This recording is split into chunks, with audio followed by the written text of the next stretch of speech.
Bonjour à tous et bienvenue dans ce petit rendez-vous du mercredi, le Loki Day. Aujourd'hui est sorti l'épisode 4 de la série Loki, un épisode très lourd en révélations et conséquences concernant la suite des événements. Bref, là il y a clairement matière à débattre. Mais avant ça, je vous rappelle que vous êtes très nombreux à regarder les vidéos sans être abonnés à la chaîne, c'est le moment de le faire, on est très loin d'avoir terminé de parler de Loki. Il y a vraiment encore beaucoup de choses à dire. Écoutez, il fallait que ça pète à un moment. C'est même Tom Hiddleston qui l'avait teasé, l'épisode 4 et 5 sont les épisodes qui chamboulent tout et qui remettent beaucoup de choses en perspective. Rentrons dans le vif du sujet. Les Timekeepers n'existent pas réellement et en même temps quelque chose sonnait faux par rapport à eux. Ce que je veux dire par là, ce n'est pas forcément dans le sens du scénario, mais plutôt dans comment le MCU fonctionne. Ils ont du mal avec les entités suprêmes et c'est tout à fait compréhensible. C'est la porte qui conduit vers un concept trop loin ou trop tiré par les cheveux. Nous avons l'exemple avec le tribunal vivant, une entité cosmique qui juge les univers et les réalités et qui devait apparaître dans Infinity War avant d'être retiré. Et même de gros personnages comme Thanos ou même Odin sont simplifiés par rapport aux comics, du genre Thanos qui est amoureux de la mort elle-même et veut l'impressionner avec les pierres. Cela a été supprimé pour le MCU. Ou Odin qui joue aux échecs avec Dormammu et qui font égalité pour conserver l'équilibre de l'univers. Bref. Donc voilà, je vais vous dire, j'étais même surpris de voir réellement les Timekeepers. J'étais vraiment en mode, ok, ils n'ont pas fake la chose. Sauf que, si, évidemment. Et c'était un petit peu pareil pour WandaVision, où nous pensions voir réellement Quicksilver, et en fait c'était juste un random guy. Bref, tout ça pour dire que les concepts sont simplifiés et remaniés dans le MCU pour plaire à tous et rester accessibles.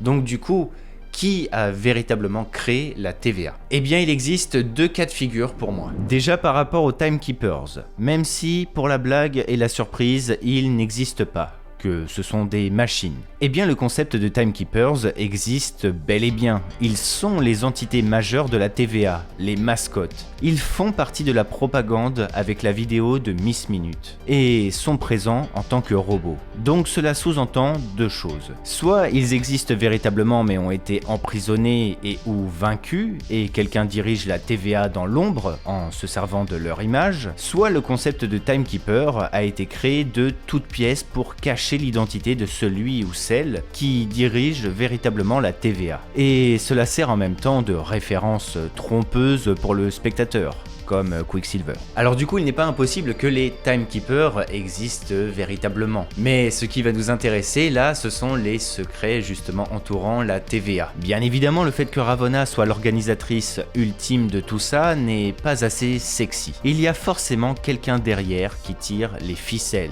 Et oui, j'avoue, j'ai envie de reparler de Kang, je peux pas le nier. C'est même plus une possibilité, c'est un boulevard. Déjà, on le rappelle, ce sont des choses que nous avions déjà traitées, mais Ravonna est un intérêt amoureux de Kang dans les comics. Et cette dernière est comme la sous-chef de la TVA. L'entreprise est sa raison de vivre. Elle sait tout, elle veut tout contrôler, elle cache de nombreux secrets, et ok, je suis d'accord sur le fait qu'on peut aimer son travail, mais cela va bien plus loin que ça. Ravonna possède un intérêt à faire tout ça, et nous avons l'exemple avec le flashback où elle arrêtait la jeune Sylvie. Elle n'était qu'une soldate parmi tant d'autres. Aujourd'hui, elle est à la tête de la TVA, comme propulsée. Sans oublier également son informateur secret, soi-disant, qui lui fait des petits cadeaux et qui est même rappelé par Mobius dans cet épisode 4. Son regard a bien tardé sur le fameux stylo offert à Ravonna. Simple détail, mais qui peut avoir son importance. Dans tous les cas, cela signifie que tout ce qui compose et symbolise la TVA, c'est du bullshit. Puisque dans le symbole, la figure emblématique des Timekeepers, traduisant la paix, les sauveurs, la sécurité,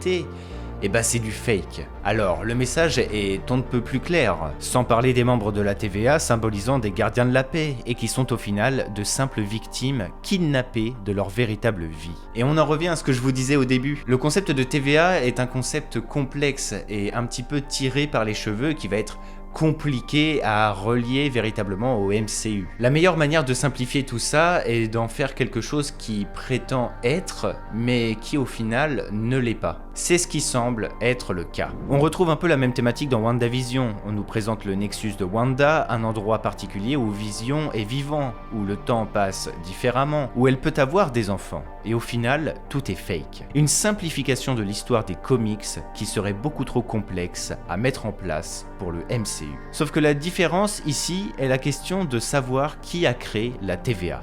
Une question posée par Loki lui-même. Et si on garde l'idée que la TVA serait pourquoi pas contrôlée par Kang dans le secret, cela concorde également avec la mise en place de cette technologie du temps propre à la TVA. Puisque dans l'épisode 1, Sylvie qui a tout volé à la TVA était en possession d'une technologie du 3e millénaire, l'époque de Kang le Conquérant. Puis là où on parlait dans les dernières vidéos que Kang serait intéressé par une guerre multiverselle, c'est clairement le seul personnage de Marvel à souhaiter ceci. Et bien là, cela sous-entendrait que Kang a déjà instauré son règne dans l'ombre, permettant de teaser par la suite la confrontation dans Ant-Man 3, comme WandaVision avec Doctor Strange 2. Et concernant Loki et Mobius, comme révélé dans la scène post-générique, les bâtons des membres de la TVA ne semblent pas tuer, mais qu'au contraire, ils envoient les victimes dans une sorte de No Man's Land, un endroit hors du temps où tu es banni et où tu ne peux pas t'en sortir. Et au vu de l'apparition de multiples variants de Loki, dont la plupart viennent des comics,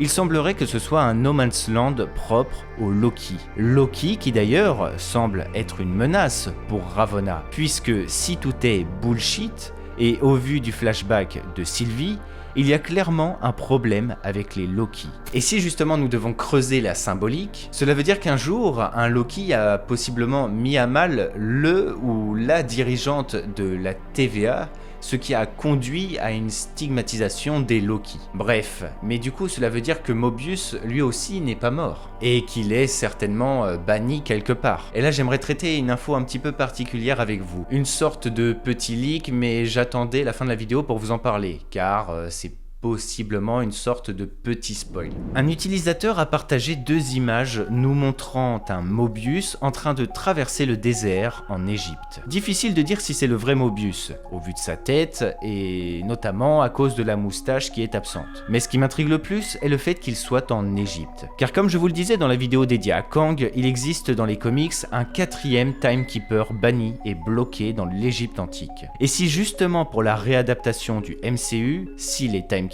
existe vraiment, il serait banni en Égypte, en référence aux comics, comme pour le 4e Timekeeper. Il pourrait donc nous dévoiler la vérité sur ce qu'il s'est passé et terminer la série sur de grosses révélations qui vont teaser la suite des événements. Hashtag Kang, hashtag Ant-Man 3. Bref, je pense que c'est suffisant pour aujourd'hui. L'épisode était vraiment ouf et je peux vous assurer que j'adore avoir ce petit rendez-vous avec vous tous les mercredis. Il se peut au final que les nexus, les réalités, les variants, etc., ce ne soit pas si néfaste que ça. Et que justement, la TVA est le seul frein pour Spider-Man de rencontrer les autres Spider-Man. Mais bref, nous aurons l'occasion d'en reparler. Je vous invite en tout cas vraiment à voir les autres vidéos que j'ai fait sur Loki, car cela traduit complètement mon schéma de pensée à travers la série.